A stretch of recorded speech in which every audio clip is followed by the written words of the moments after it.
This is James Altucher at TheStreet.com TV, and I'm here with Jim Cramer. Jim, you've done very well at a bunch of different businesses. You did well at the hedge fund, you did well at TheStreet.com, Mad Money. Right. When is enough on the money side? What is the number where people can start to relax I and did not a lot worry of research about on this when I was at Goldman, and then I believed in my research personally.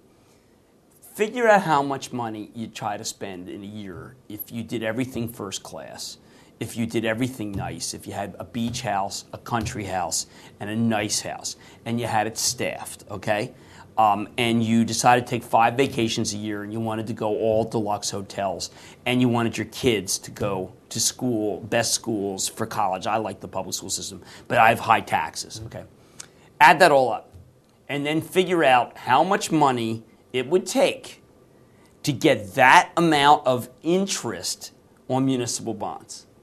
So let's say all that added up to $800,000, okay? Or, then figure out how big your municipal bond portfolio has to be to generate $800,000 in income, and that's the number. Well, it'd be roughly times 20, so 16 million right. or whatever 800 times 20 is. That's the number, and then you're done, and everything else is gravy.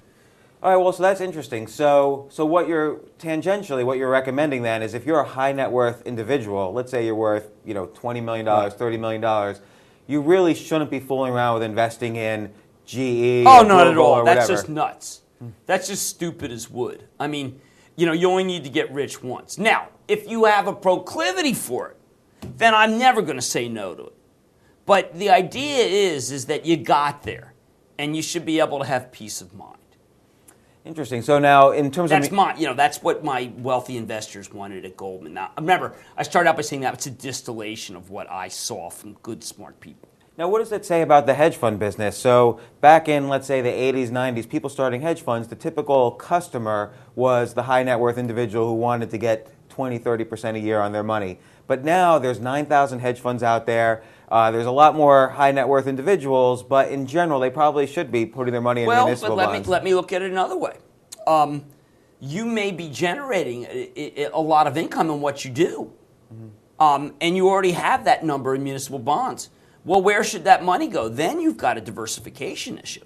But, it may, what number you need to be done is the municipal bond number. But if you're still working and you're still throwing off income, look, I still work.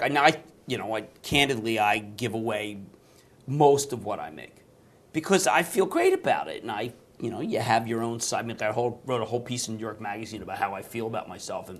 And one of the ways I feel better about myself is to give a lot of money to charity.